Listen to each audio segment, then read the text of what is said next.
नमस्कार मित्रांनो, मी तुमचा मित्र यूट्यूबर शुभम पाटील। आज व्हिडिओ बनवण्याचं विशेष कारण असं की आज आपण बडगाव जवळ महिंदड या गावाला जात आहोत मित्रांनो।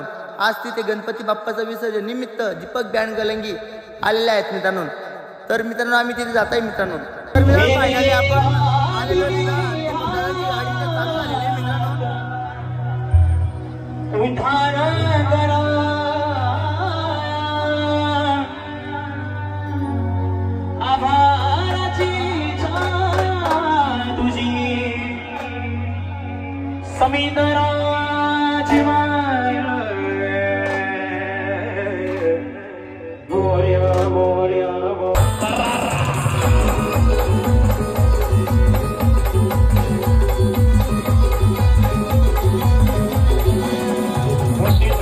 Number one,